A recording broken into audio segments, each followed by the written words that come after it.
Welcome. Welcome.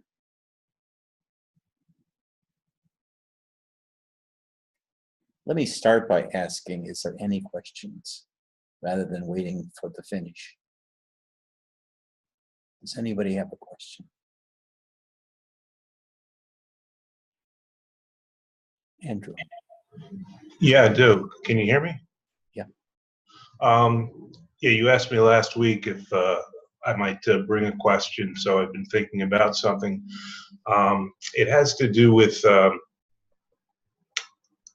in the ultimate medicine, Nisargadatta refers to the arising of consciousness in the infant, the moment it understands itself to be I, as opposed to that which is not I. And that consciousness disappears when we die.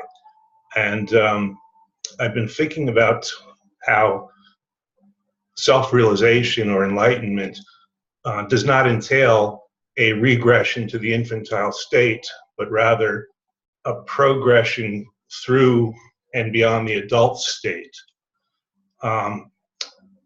And this, I think, is related to the fear that I mentioned a couple of months ago when you suggested to me that I meditate in the morning, and I've been doing that. And I think that I'm getting more in touch specifically with the fear that I might not successfully grow up, as it were, and accomplish that. I'm not sure if you understand what I'm getting at. No. That, well, I believe that, as I'm saying, that that I have this fear of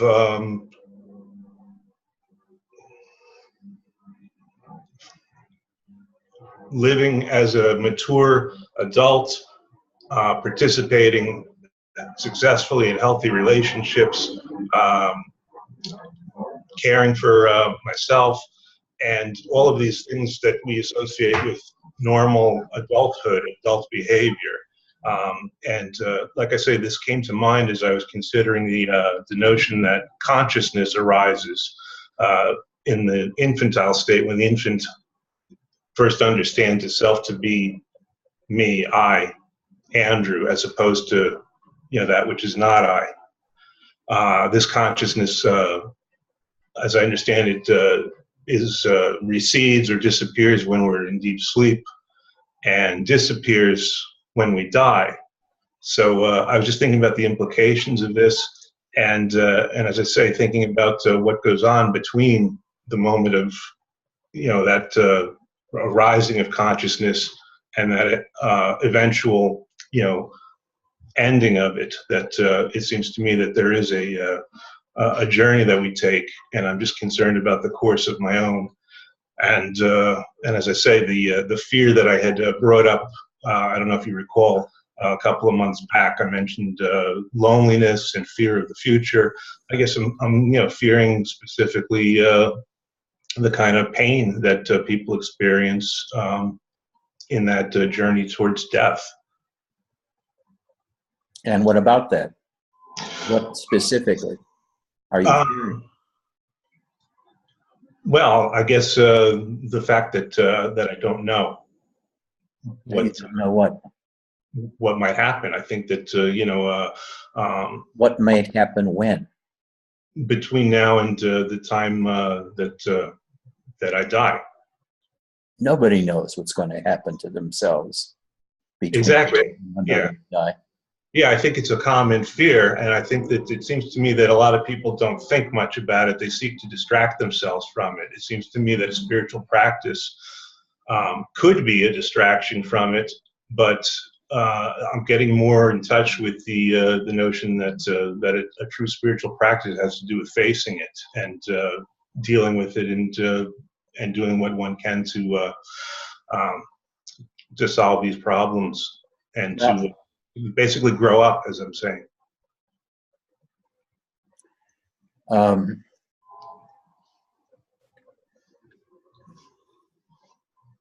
It's a really complicated subject.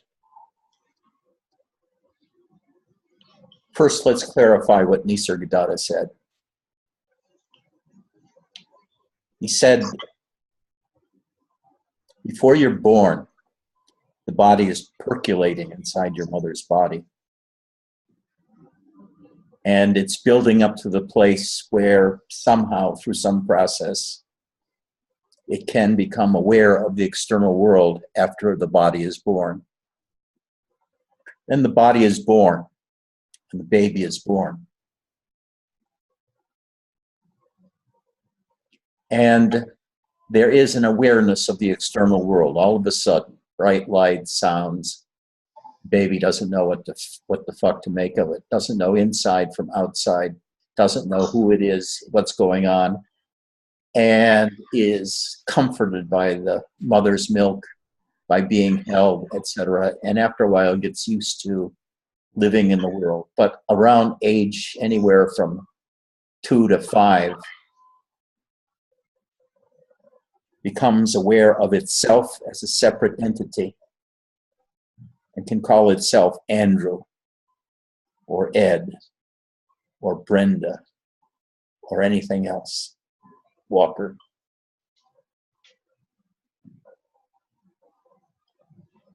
Then the process of maturation, developmental processes continue to take place.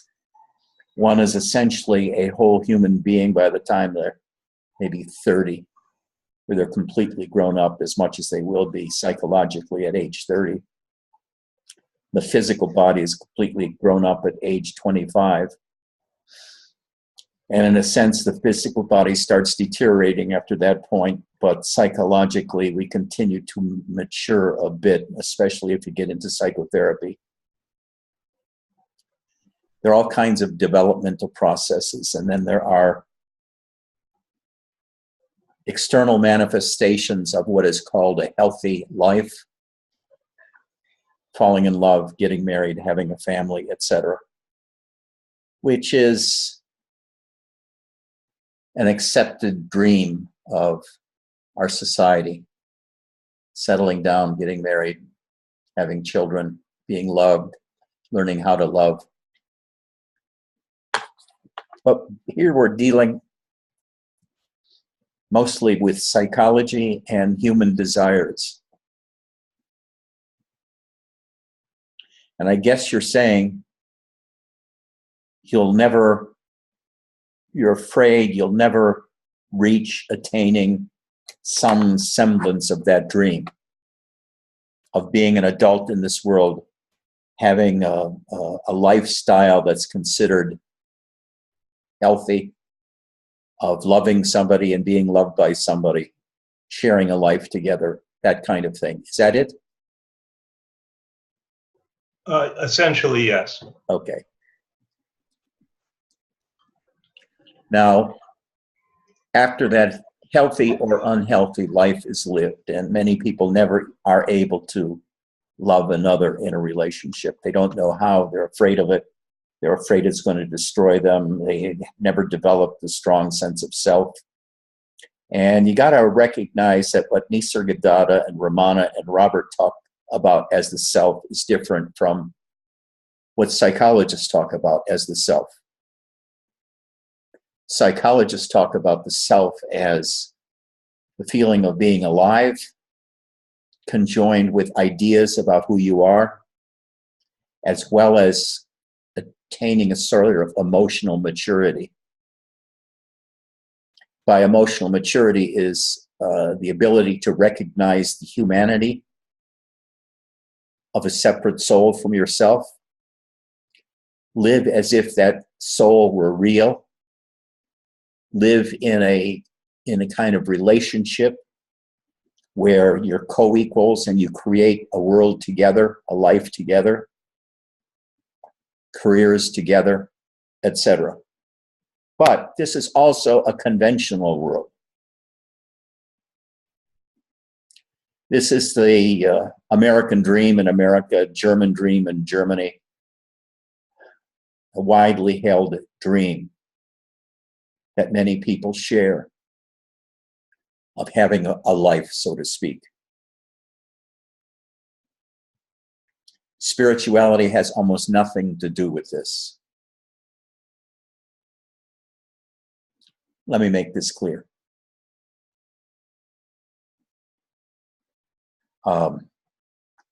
Almost all spiritual teachers talk about bhakti and jnana being the same. Love and wisdom, love and knowledge are essentially the same. They're not. What happens is there are two different kinds, at least two different kinds of paths. There's many, many kinds of paths, but there's the path of the jnani, path of the Zen person,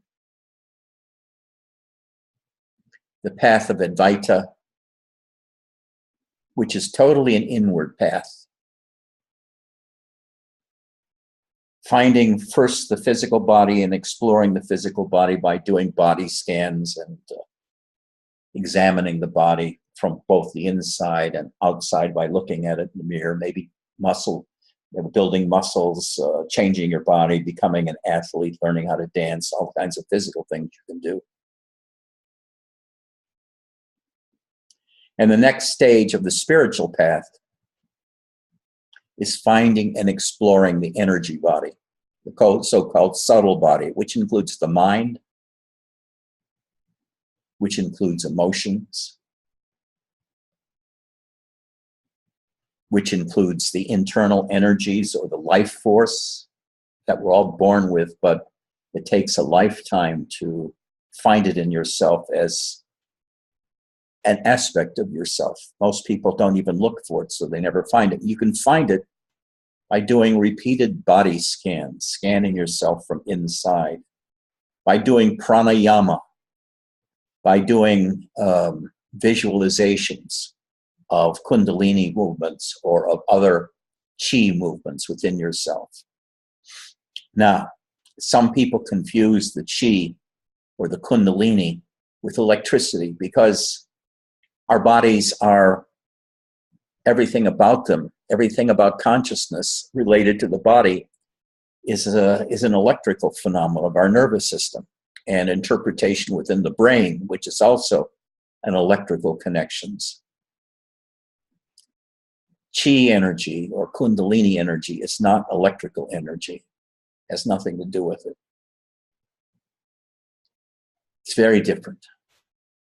And we have to learn about that if we are on a spiritual path of the inner path, like Nisargadatta talks about, like Robert talks about, although Robert never talks about these kinds of more detailed aspects. Neither does, well, Ramana does, but over a period of his lifetime, they're not set out in terms of layers or progressive sets of understanding. Well, with Siddha Rameshwar, he fully outlines the progression of learning about the various inner bodies. You learn about the subtle body, which can itself take a lifetime. People who practice the path of energy, of healings, of working with energies, controlling phenomena with energies, like Chaitanananda and many others, can spend a lifetime in this subtle body area, exploring the subtle body, feeling bliss, giving bliss through Shaktipat,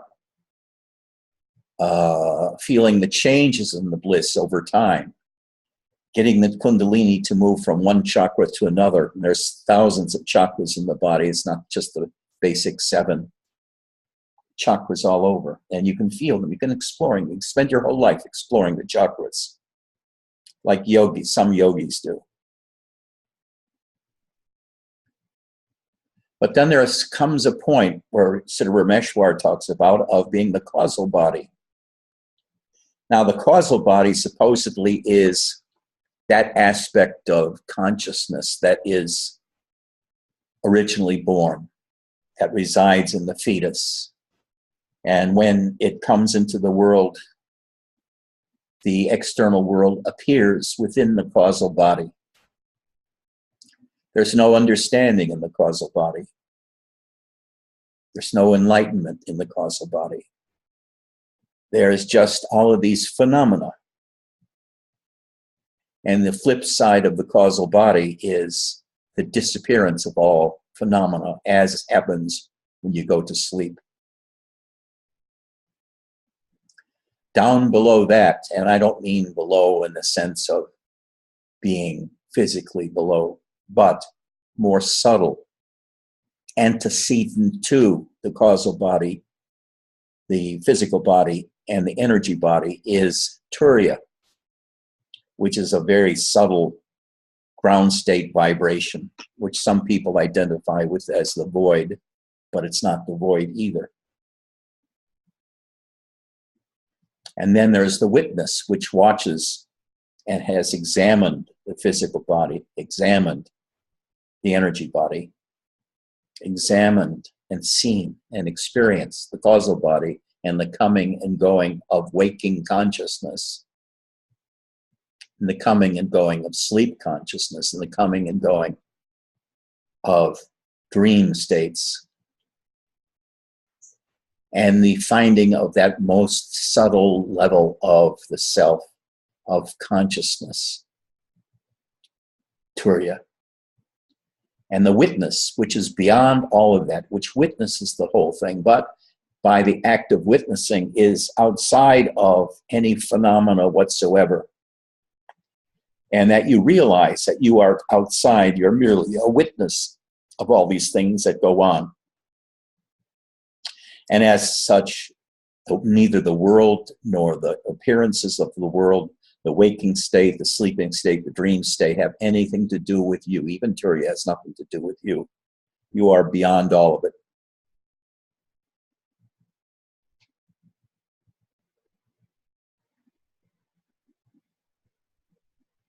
Now,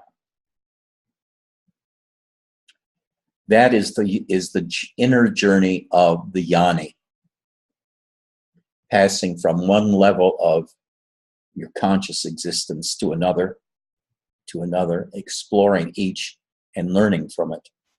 At no place is there any place for relationships.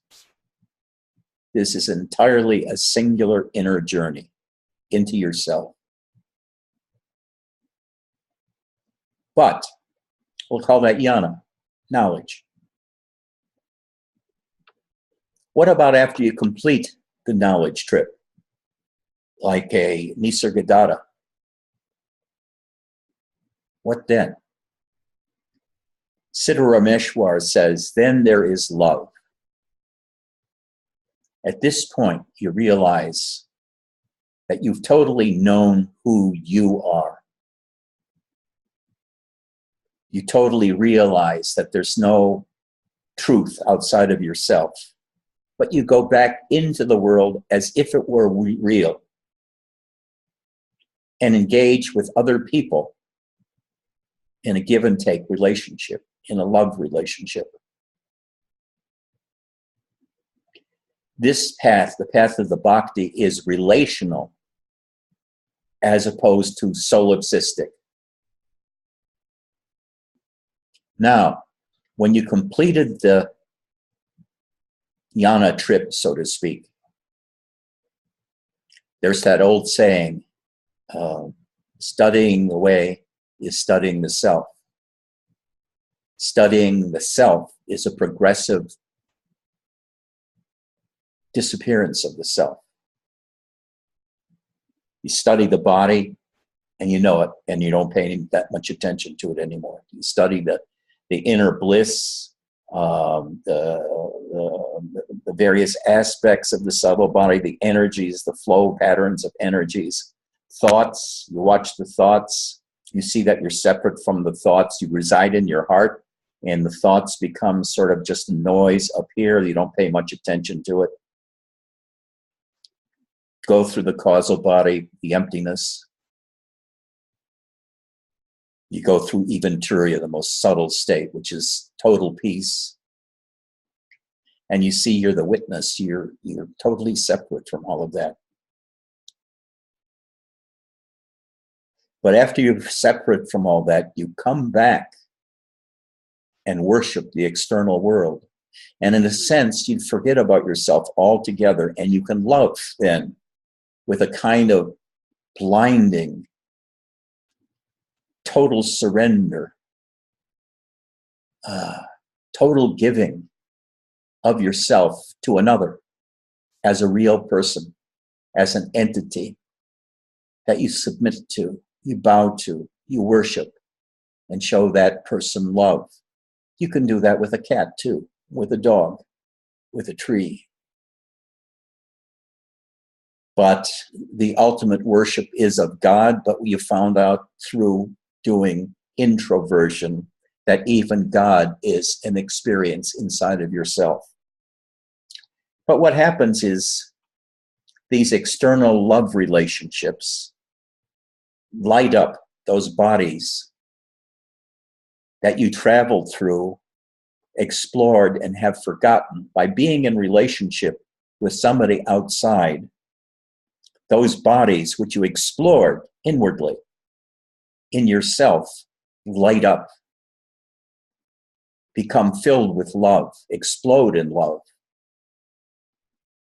After you've explored yourself totally and forgot about yourself, and you love somebody totally, total surrendered, explosively, all these things become alive in you. They explode in you as the self in relation to others.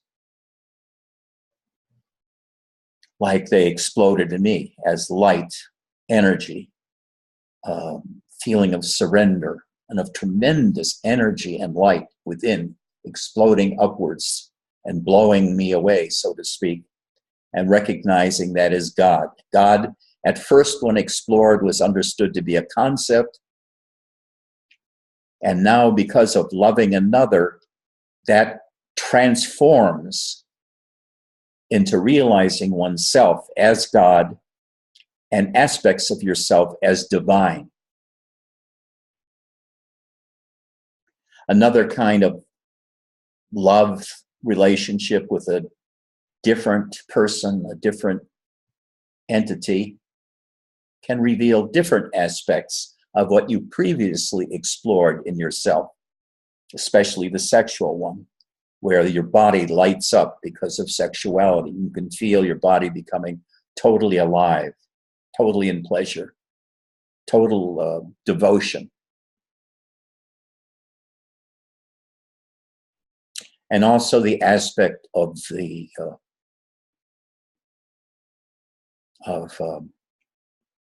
emptiness, the void.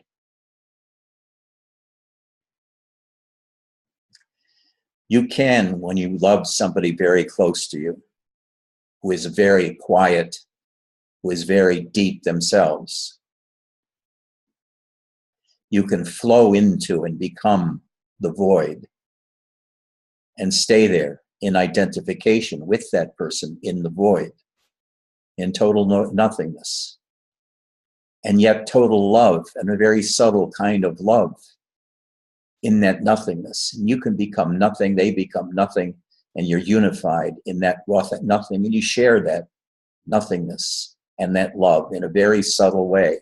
And this can go on for days, hours, years, in that nothingness, where you break up, you eat something, you go to work, but that's the essential nature of the relationship, is sharing nothingness and love, total love. The same thing with Turiya. The same thing with the causal body. Various loves bring to life these aspects of the self that you discovered through self-inquiry.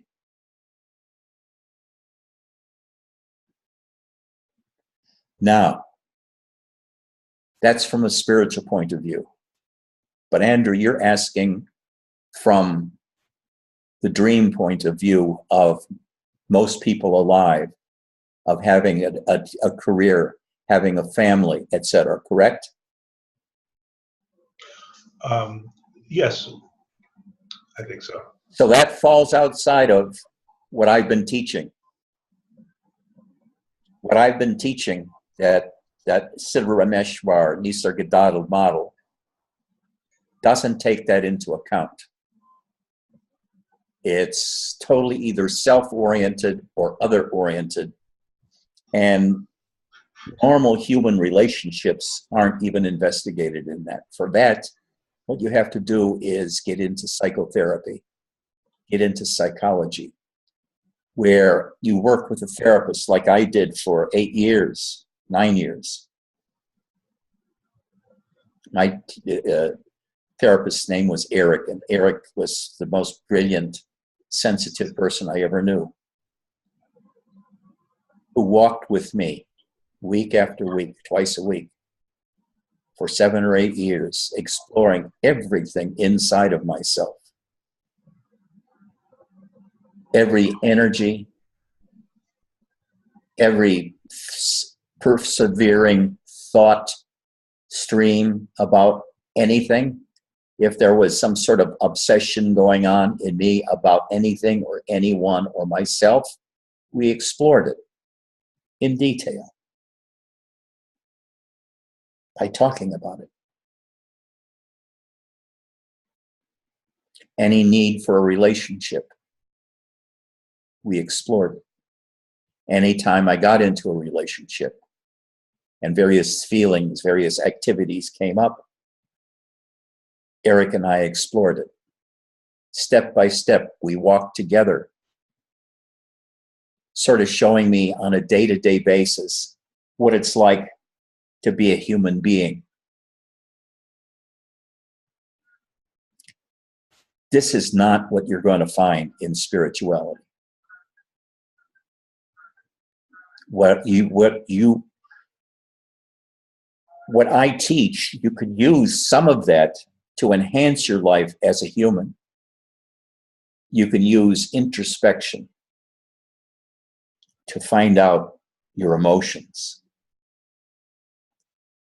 Now, we bypassed the emotions the first time by doing this just focused on oneself, one's emotions. Even one's emotions towards another were explored from the aspect of ourself.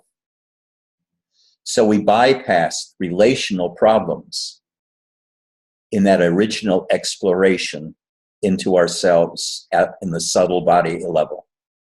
Now, I highly suggest you read Siddha Rameshwar's basic 83-page book on what the totality of the path is. And anything that is written about Siddha Rameshwar or purports to be the teachings of Siddha Rameshwar will have that essential chapter in it. Nisargadatta wrote a long book, several hundred pages, about Siddha Rameshwar's teachings, which includes this basic book, as well as, I think, 153 of Siddha Rameshwar's talks from the viewpoint of what he remembered that Siddha Rameshwar said. And I'm sure Siddha Rameshwar, I thought they were pretty boring. I didn't read more than a few of them. Talked about personal relationships in them. But if you read Nisargadatta, if you read Ramana, if you read Robert Adams, there's almost nothing about personal relationships, personal love, personal commitment, anything like that in them. They're conspicuous for their absence. And the assumption generally is that you're trying to escape from personal relationships because you always know they're going to end in suffering. Because that's the viewpoint that the East puts on them, that they're always going to be filled with personal suffering. It started even before Buddha. But Buddha realized after 3 days of sitting underneath the bo tree that only he existed, and anything in the world was a mere appearance. He said, "From the heaven above to the earth below, I am the only one." In some books it said, he says, "I am the world honored one."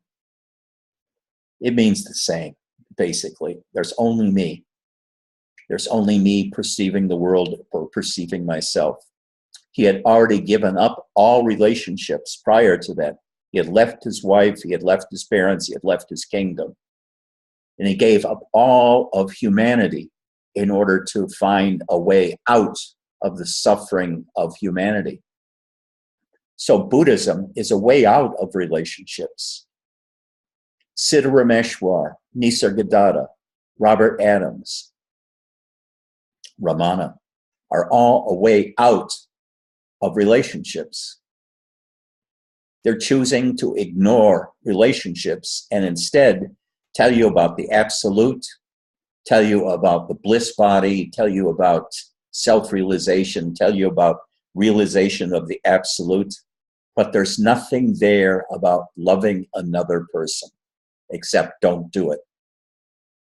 But almost everybody here is in a relationship or wants a relationship, and I think this is extremely healthy.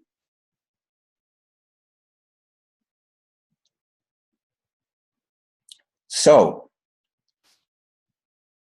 I've created, you might say, a path of devotional Advaita.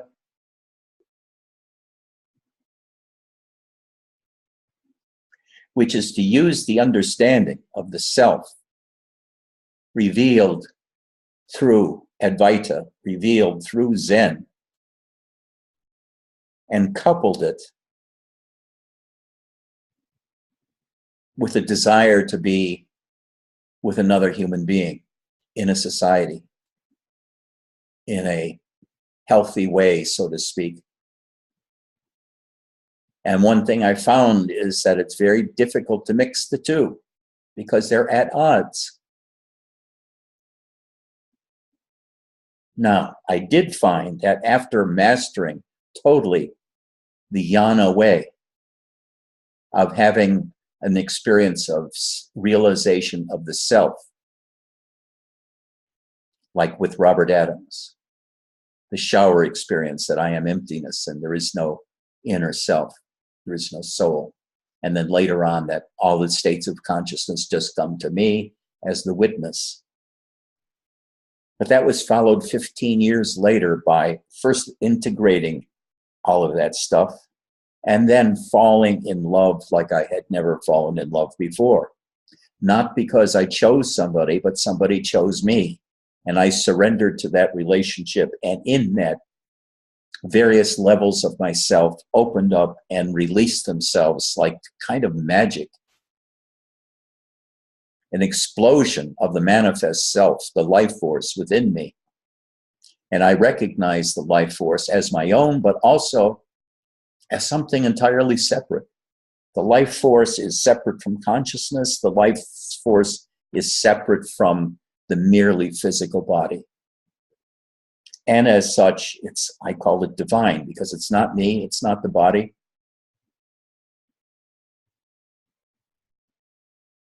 And consciousness itself. I have consciousness as the witness. But through love, consciousness itself came alive. Consciousness itself exploded with energies, with joy, and also with perfect peace. So Robert hid relationships. He had relationships, secret sexual relationships and love relationships with some of his female students.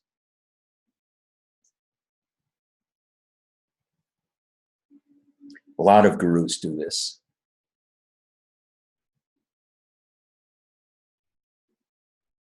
They hide the fact that what they're teaching is very anti-relationship, especially those who walk a fine edge and talk about worshiping the feminine, the male teachers, or even the female teachers.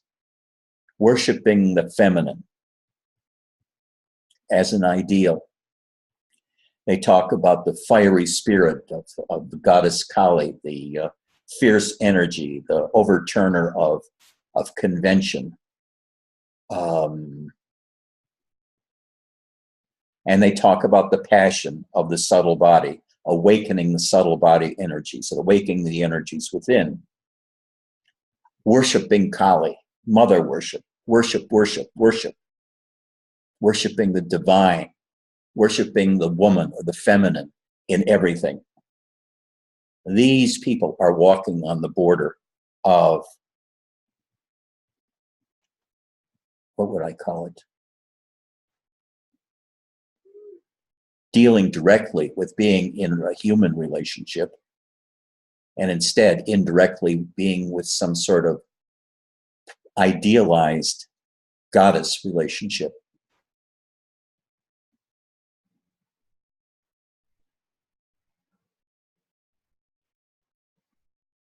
But they're not doing human relationships very well. If you follow the lives of these people that do that, they're either fooling themselves or they're fooling their students. To do relationships with real people in the real world, loving relationships, even extremely loving relationships, you have to give up all the philosophies of who and what you are, all the spiritualities of who you and what you are, and all ideas of what relationships are about. You give them all up, and you walk in ignorance into these relationships, and you stumble around, and you learn, and you learn, and you learn. And you have new experiences you never had while doing the solipsistic path of just being in yourself and being in Advaita. And this is the path of the bhakti, of the bhakta.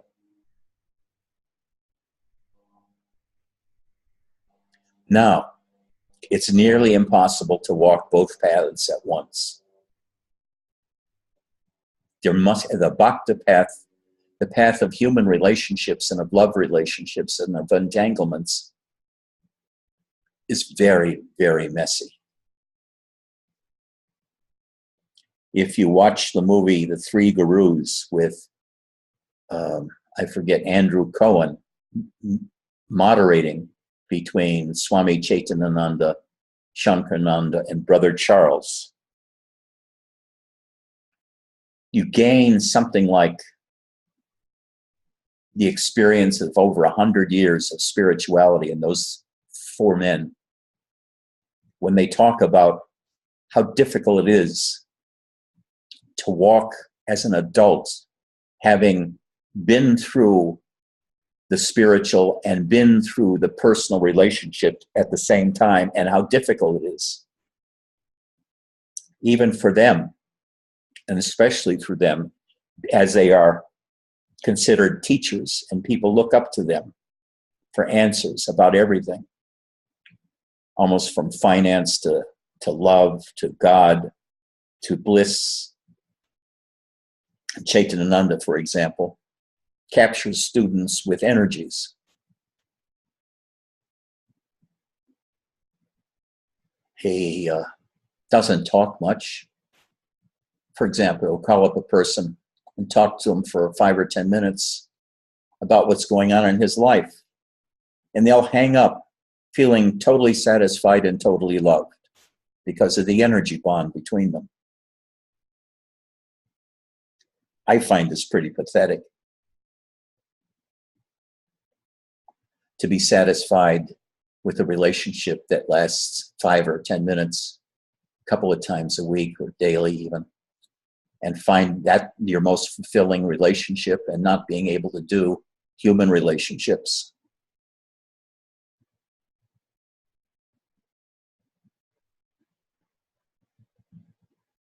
Even people that have been married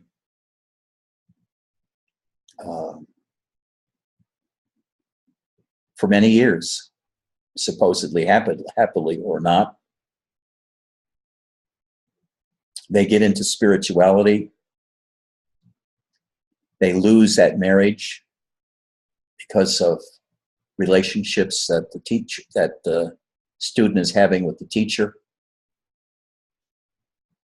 and they find they can't do relationships after that.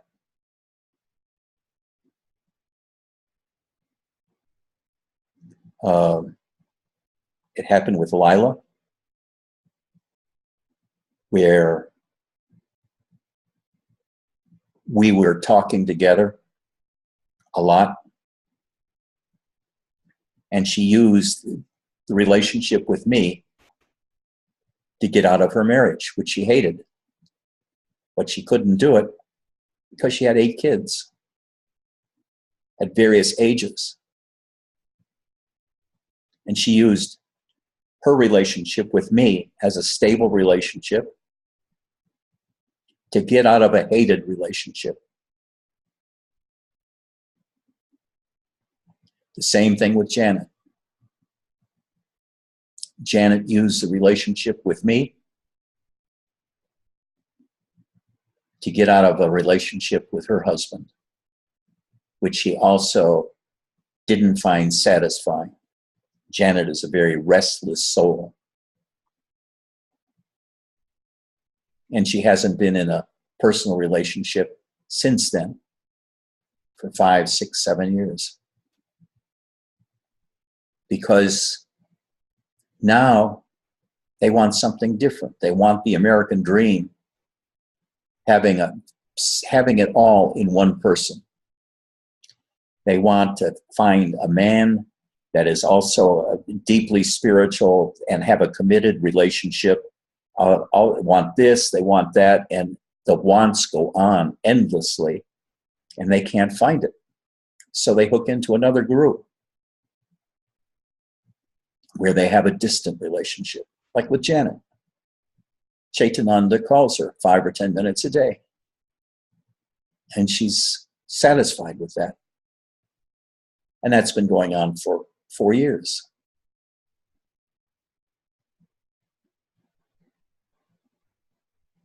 There are others I'm not going to mention, but those are historically, everybody knows about them. That's a very long answer to your question, Andrew, because more or less that's what I wanted to talk about anyway. And it may have clarified things for you, that following the path that I'm talking about is basically, when I'm talking about the transcendental point of view of Siddharameshwar, Nisargadatta, Robert Adams, I'm talking about a non-relational path. But the way I teach it is, I say, first, do the path of bhakti. Do the path of devotion first, if you can, if you're able to. But some people are so frightened of relationships, they can't get into them. They're too shy, too afraid of commitment of self. So many people in spirituality are frightened of relationships, of being lost in them, or of having their heart broken. A lot of people express that. I'm afraid of relationships because of possibility of losing them. You will lose those relationships. It's inevitable. But you can't avoid pursuing relationships just because your heart's going to be broken. You'll find that repeated breaking of your heart is what is absolutely necessary to grow up as a human being. You'll make mistake after mistake in relationships. That's why most people, when they do relationships, do it in a kind of generic, abstract kind of way, the people in spirituality, by worshiping the feminine, the divine feminine, or the divine masculine, worshiping the energies in oneself, the wild energies, and exploring sexuality wildly. But that's not loving. That's sexuality. Sexual energies are part of the subtle body. They're not to be downplayed at all. But they're not the only thing.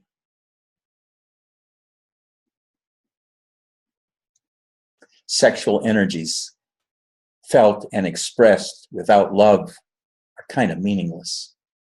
They don't do anything. With love, they become angelic. They transform you. They explode you. They reveal the life force in you. They open you up.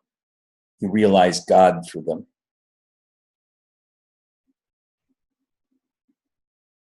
But without love, they're just sex. Just rubbing sense organs against each other.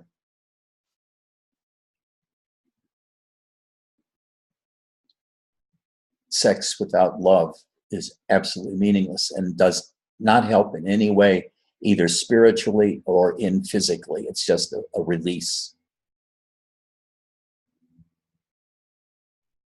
But to have love and sex, that is perhaps a higher chain of living outside of all spirituality. This is the path of being a well-adjusted human being. This is the path Andrew wants to take and is looking for ways to do it, and is looking into spirituality as an assist to doing particularly that. But this isn't what most gurus teach. What they do is they teach you philosophy, but they have a lot of personal sexual relationships themselves with their students, sort of outside of their teachings. With Chaitananda, he never denounced sex. He always accepted sex as part of what he was doing. And of course, it got him into a lot of problems, a lot of trouble, because swamis are supposed to be, at least in the East, chaste. And so when they practice sex and they get caught, it ruins their reputation for a time, except for people like Osho, who makes a big point of it.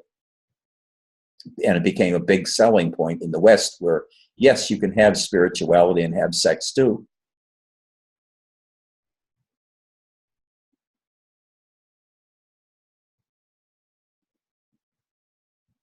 Are there any other questions? I hope I've shed some light on this, Andrew, for you.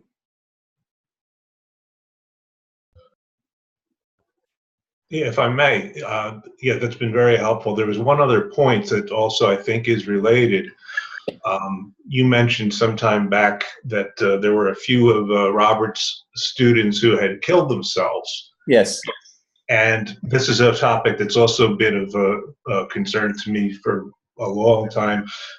It occurred to me that if you're seeking spirituality as an escape from your problems and pains, and you really come to believe that everything is a projection of the mind and the mind itself is not real, then you could just say, well, yeah, why not kill myself?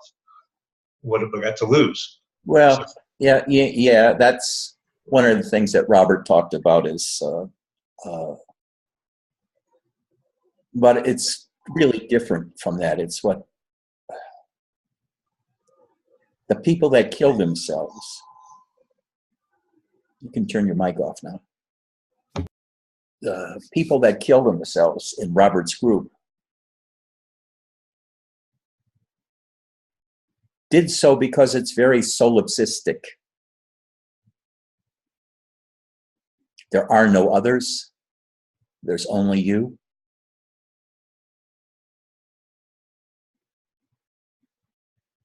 All others are just appearances in your consciousness. And as such, life is really pointless because you're dealing with illusion. Also, most of them that committed suicide went to an extreme and would listen to Robert's talks all day long. Some of them, like Lila, who never committed suicide, but was getting very close, played the talks all night long.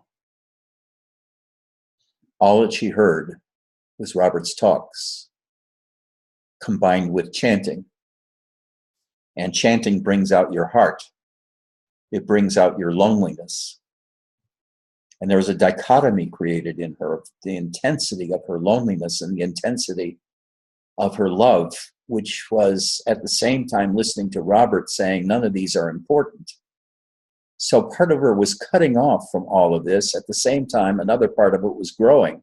So there was an intense confusion between the need for love, the desire for feeling love, and the intense energy she was feeling. And at the same time, that nothing is this is important. It's all an illusion. No, she didn't kill herself, but she said she got close. She was considering suicide. The others that I knew that committed suicide, like, I forget what that for Jay was very confused. If you go back to the early recorded satsangs, Jay asks questions, and you can tell how confused he is. A lot of people that get into spirituality are very confused. They're so filled with concepts about what the world is, what life is, what spirituality is, what God is, what relationships are for, what the self is. They don't have a clue. And the confusion gets worse and worse. And the feelings that were out of control before, like depression, get worse. There's no central coordinating entity inside of them. They never developed a sense of self. Somebody in control, somebody in charge. Psychologists call it the executive function of the ego. The part of you that's able to make decisions about what to do next, what to think about, what to get done in a day.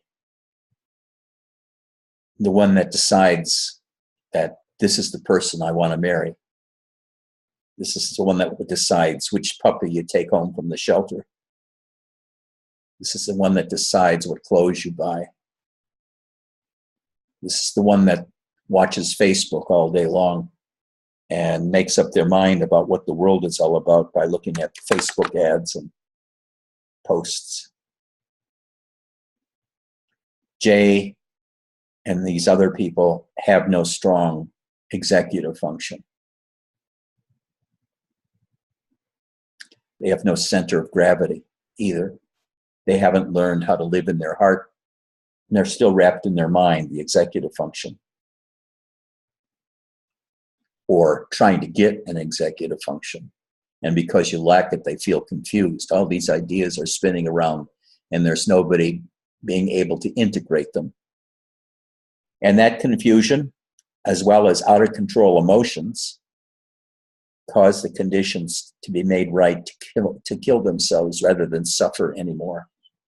There's intense suffering in these people, emotional suffering or depression.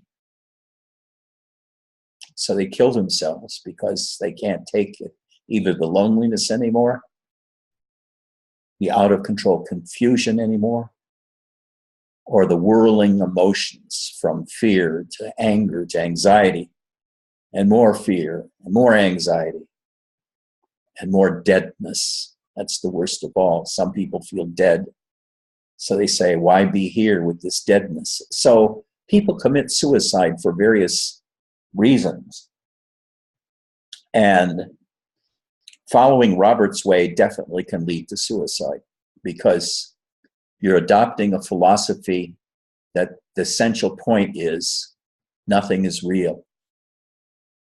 Don't pay any attention to it. Don't pay attention to your problems. Don't pay attention to your children's health problems or your wife's health problems. Don't pay attention to your loneliness. Ignore your own loneliness. Just ignore the world and go into yourself. But he never tells you really how to go into the self except to follow the I thought. What's its origin? Where does it go out? By asking yourself, who am I? And stay in the silence and wait for an answer to come. Somebody whose mind is spinning out of control, or whose emotions are spinning out of control, can't sit in the silence waiting for an answer to, what am I? They're out of control.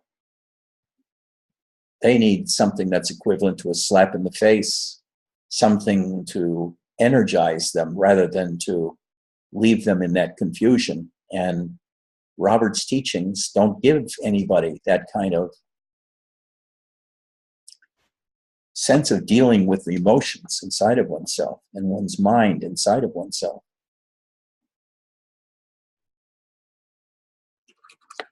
Does that help in any way, Andrew?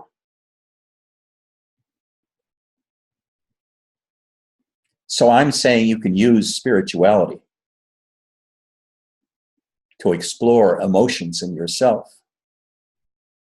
But I think the first task should be trying to love another. And then waiting to, after having lived out your life in meaningful human relationships, if you can find any. They're so far hard to find for most people. Then you begin the inner exploration, just like in the East. The first part is childhood and then adulthood. And with adulthood comes marriage and children and a civil life, career, etc. And then when you retire, you go into spirituality, the Advaita way, and past the past. It's just that some people, either out of aversion for the messiness of human relationships, or the fear of love relationships, or the fear and running away from loneliness, or the fear of being alone, or the fear of getting into one for fear of losing a relationship and having a broken heart. Get into a solipsistic fascination with studying the self all the way.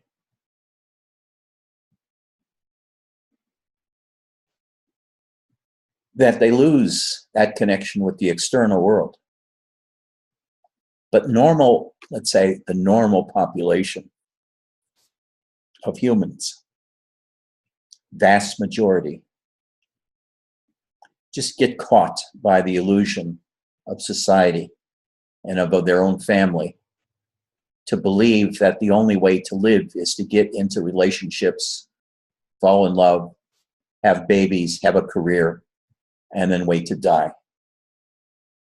And they feel they are not being successful unless they follow that convention. While more sensitive people who are kind of thinking that this is illusory and a kind of stupid way to live, begin exploring themselves and exploring ideas that are alternative to the conventional. But living in the convention without sensitivity to really what's going on inside of you is just as much a trap as Robert Adams' spirituality is. It's just as deadly. You live pointless relationships, a pointless life of being a financial advisor or an accountant, going home at the end of the day to your wife and 2 children, and seeing how meaningless it is for you, that your whole life is based on assumptions that you should be doing this. It's a life that was planned for you, or you're following your own instincts. Or then there's the other one who's the super athlete who just grows up being an athlete. That's all they care about, male or female. Being an Olympian, being a world champion, something or other. They're obsessed with that. Then maybe when they're 30, they start thinking about relationships, and then they have tons of relationships, unable to know what to do with them. Tiger Woods, for example, or any football star or basketball star. One relationship after another, meaningless relationships, meaningless sexual relationships, until they find one that they settle with and then lead a meaningless rest of their life, because they're very simple-minded. There's no sophistication there. And if you're ever going to be a teacher yourself, you have to become very sophisticated, both in the ways of the heart, the ways of the convention that people want. Because as a teacher, what I do is try to take people out of whatever their mindset is. Whatever convention they're living, I try to remove them from that. Whatever they think they want, I have them explore that and find out, is that what your heart really wants? What do you really want? That's why I keep asking, why are you here? Why do you come here?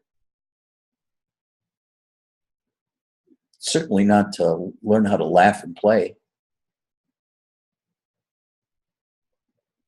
It's to find yourself.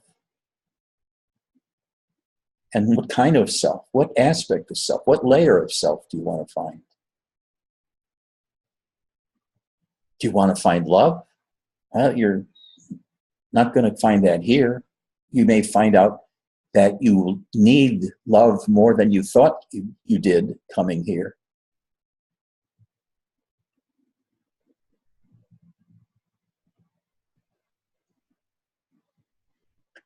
But what I try to teach is kind of realism. Who are you really? Not the act you want to portray, but what do you really want? What do you really want, Andrew? What do you really want, Max? Do you want your career? Do you want love? Do you want neither? You just want to get out of all of these different games and conventions? What about you, Angela? What do you want? You're questioning your own life now and have been for some time.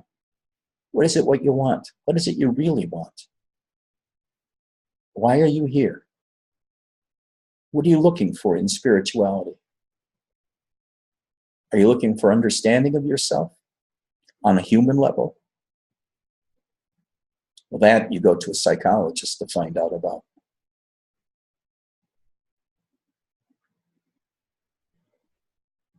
Sukai is very straightforward. I want love and I want the loneliness to stop.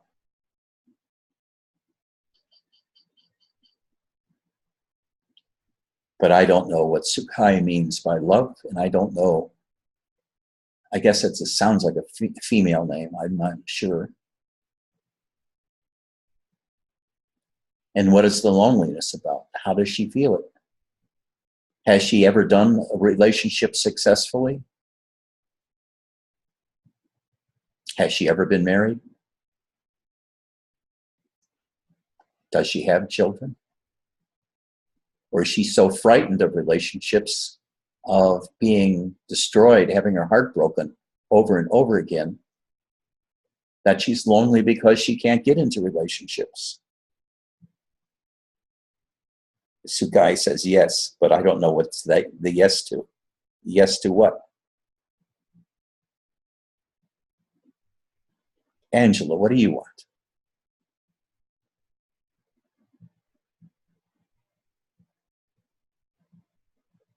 Vijay, what do you want? Yes, you're frightened of relationships. Okay, Sukai, good. Admit that to yourself. And just, you've admitted it to everybody. Good for you. Have you ever been in one that's in any way been satisfying? That has lasted for months? Okay. Okay.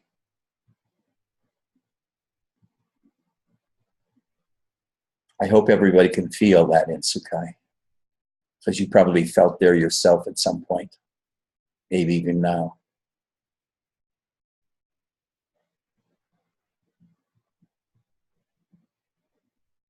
I can't answer private chats, Sukai. I can't chat at the same time I'm talking to people. Yeah, I know, everybody does need a hug. But you're at a good stage that you can admit this fully and to other people. That's a good beginning. And you do have children.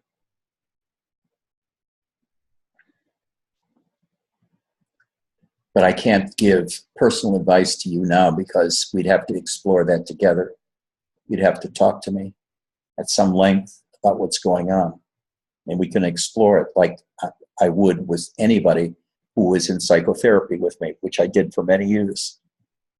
But this is a psychological problem, Sukai, not a spiritual problem.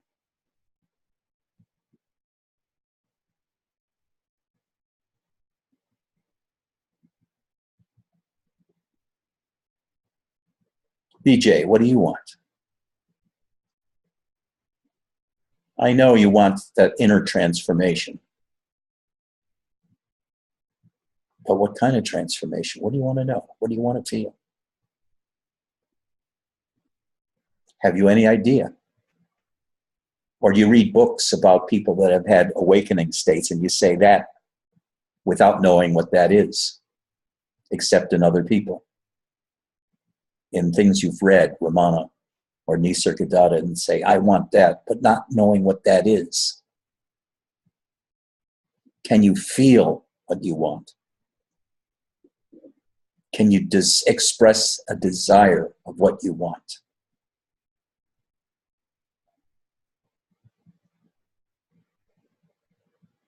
Enrique, too. What are you going to do with your career? How are you going to utilize what you've learned to grow further and to help other people grow and escape loneliness, escape fear by finding something to substitute or distract them or help them get into their fear, get into their loneliness?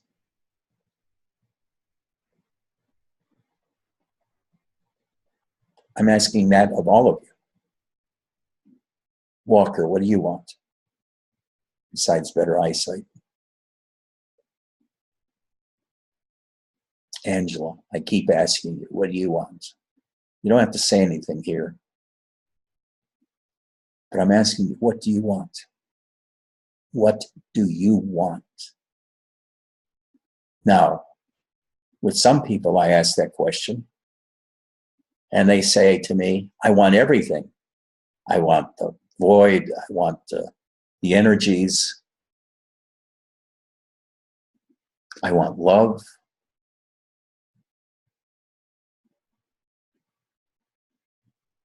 And then I said to them, go into the wanting itself. Find out what that basic wanting is. This is totally a way of the adult. There's no philosophy here, except to mention in passing, as with Nisargadatta, about the schema of the various levels of consciousness for people to explore, to use as a map of what reality is. But on a human level, outside of the philosophy, what is it that you want in your everyday life, right here and now? That's what I want you to look for. More so than finding the subtle body or finding the causal body. And part of the way of finding what you want is just make a list. Write down a list. And one by one, explore everything in your mind and in your heart on that list. I want a relationship. Okay. What specifically are you wanting in a relationship? Do you just want a physical body lying next to you? You want sex?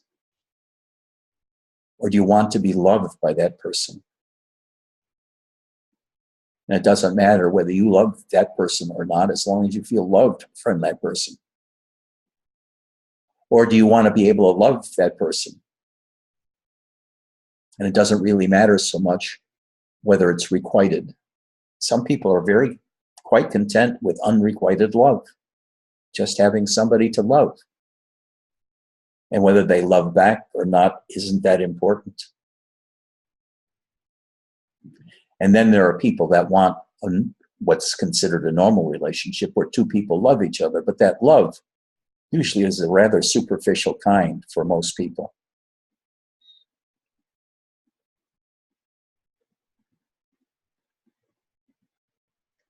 If the love is incredibly intense, the relationship likely will not last long. This is what my therapist taught me, Eric. He said, there are people that come that are enormously in love with each other, over the top in love with each other.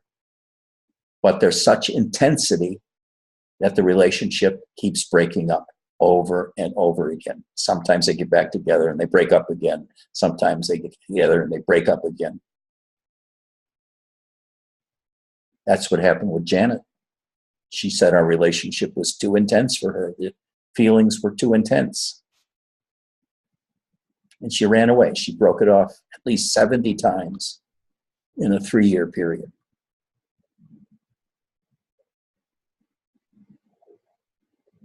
Then there's those people who think that the grass is always greener elsewhere. And they wander from relationship to relationship, looking for the greenest grass. You'll never find it. They don't know how to do relationships. They don't have a clue as to how to settle down. They're just emotional junkies, trying to get more and more of the same, rather than something qualitatively different. Now, this has probably been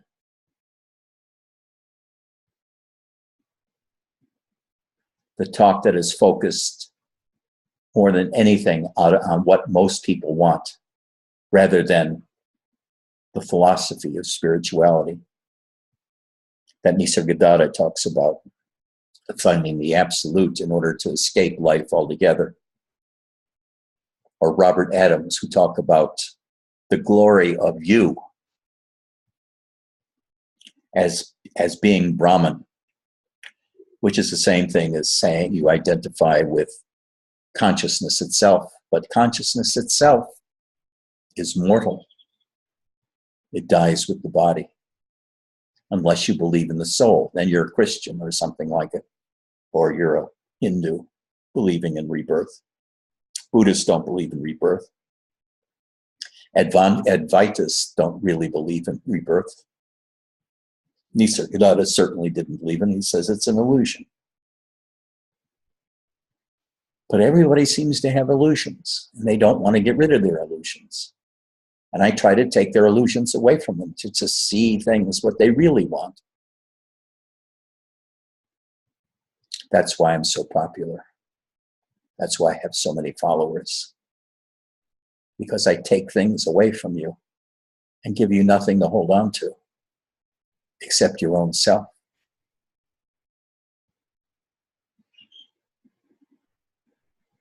Osho could have 50,000 followers.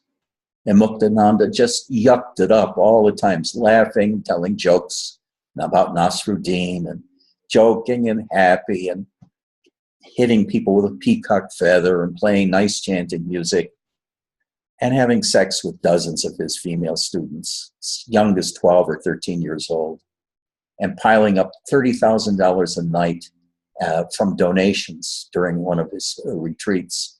And these fools would pay Muktananda thousands and thousands of dollars just to get his attention for a few minutes, a few seconds, because they worshipped him so much and idealized him so much and didn't know what he really was. And Osho died from drug overdoses, or he was poisoned by his right-hand woman, who ran an organization into the ground, and was a ruthless organization that terrified the town people where she lived, and they tried to take over the town legally and through politics. It was a really crude and rapacious organization. And yet 500,000 people just loved Rajneesh as a teacher of freedom, while he himself died of drugs and his organization tore apart a town. And there are so many Indian teachers like this. On the surface, they're very conventional, very authoritarian. And they're fucking their students secretly, having secret relationships with their students. These are a dime a dozen. American teachers too.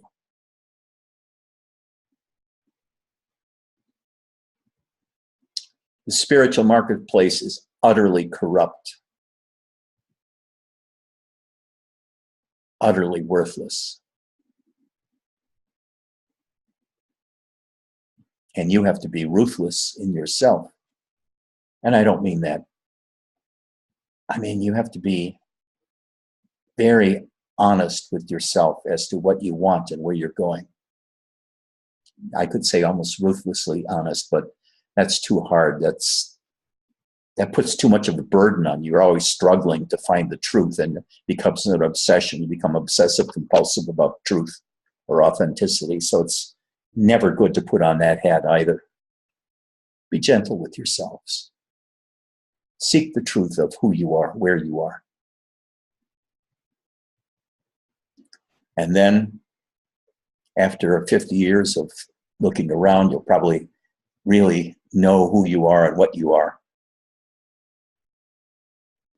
Or 5 years of looking around.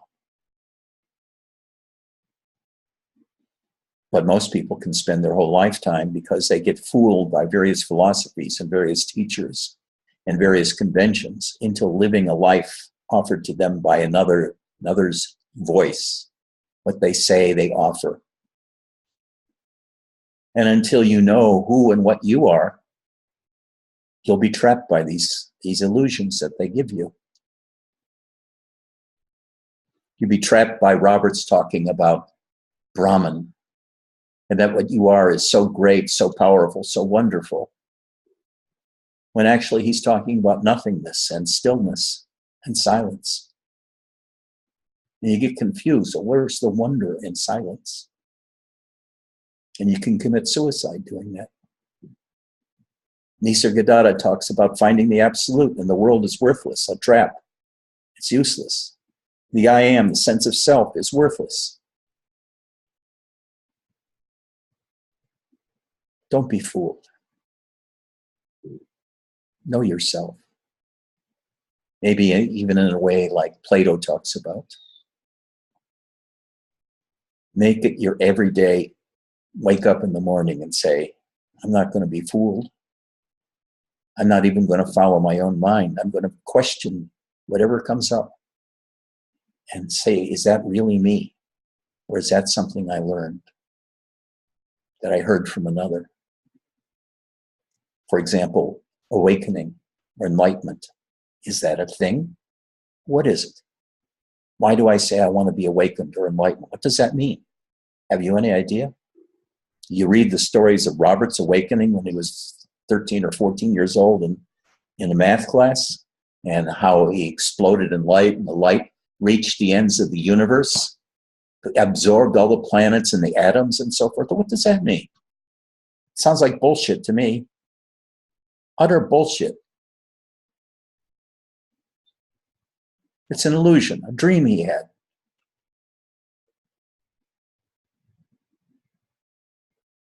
And he's been guiding people into enlightenment experiences like I had in 1995, which were really not that much. I mean, there was much at the time, but that there was no me inside. Well, I found out 15 years later there was a me inside. A very explosive me, one filled with energy and love and bliss. But I found that in relationship with another person who I loved deeply, desperately. And she loved me back. Janet exploded love in me, exploded myself inside of me. And I felt God inside of me. She felt the same thing. It stayed with me and it didn't stay with her for whatever reason. She's still looking. Anyway, this has been very long-winded, and I'm undoubtedly my best satsang ever because it's the realest ever. Any last questions?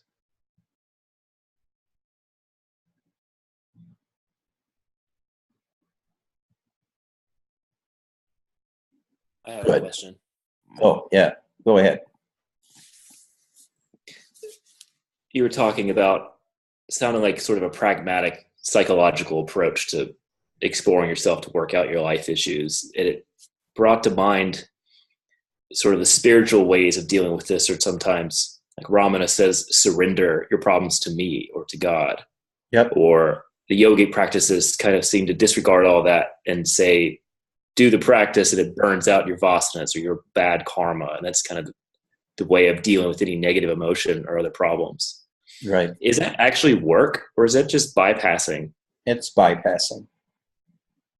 I'll tell you, one of the experiences I remember when I was with Muktananda back in 1980, 81, was Muktananda would come out once a week for meeting the group, or maybe twice a week. And on other days, they'd have a Swami come out and speak, usually in front of 1,000 people, 800 people, 1,000 people, would take Muktananda's place. And they take questions and answers. Muktananda never did questions and answers. He just did a show. He did an appearance. But the Swamis would take questions and answers. And this one, he had given a talk, maybe got one or two questions. And then the third one, a woman raised her hand and he acknowledged her. And she said, "How long does it take?" How long does it take before the loneliness ends? How long does it take before the pain ends and the confusion? How long does it take before I feel at peace, where I'm not washed by waves of intense fear, loneliness, despair? How long does it take? I've been following Baba for 13 years, and I still don't have a clue. I'm still in desperate pain. How long does it take? There was utter silence. It must have been for close to a minute. Everybody in the audience was stunned. Here this woman had been following Muktananda, doing the practices of Siddha Yoga for 13 years, and she still was in desperate pain. And the Swami wouldn't answer her question. And then after about 45 seconds, he just sputtered. Blah, blah, blah, blah. He said, "That can't be. That can't be. If you haven't reached satisfaction by now," that's not what he said, "you're doing the practices wrong. Because if you do them right, they'll fix you. If you do the practices and the teachings right, you'll never be in the position you're in." And he made it all her fault, and not the fault of Muktananda, the Swamis, or the spirituality being offered. It was all her fault because she wasn't doing it the right way. Any psychologist would have shot that Swami right there and then, uttering her despair and saying, "You haven't fixed it. Siddha Yoga hasn't fixed it, and I've been doing everything that I could to follow the way of Muktananda, and it hasn't helped."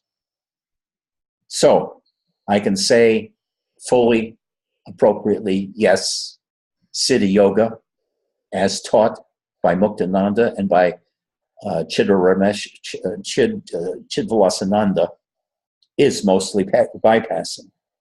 Sweet music, sweet talk, very refined talk, talking about loving the self all the time, but never addressing the real problems that people face. Yes, it is bypassing. And I find this with Robert too. Yes, it was bypassing. You can get awakenings from that. But those kinds of awakenings will not take away those human feelings of desperation, of loneliness and loss. They're defenses against it. The only way you can really deal with it is feeling it totally. Feeling the loss totally. Feeling the desperation, feeling the loneliness, feeling it totally. Getting into it, feeling it, and talking about it with another. Make it real by talking about it with another. And that usually requires somebody that's relatively sophisticated, that's been through all of this before,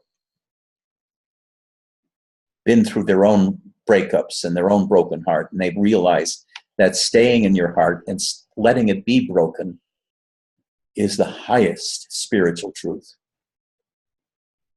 It addresses the real problems of being human, not transcending humanhood. With that, I think I've blown my wad. This is such a long satsang. I'm going to have to break it in half anyway in order to post it, because nobody will sit through it. It's too long. Only you guys have been able to put up with it.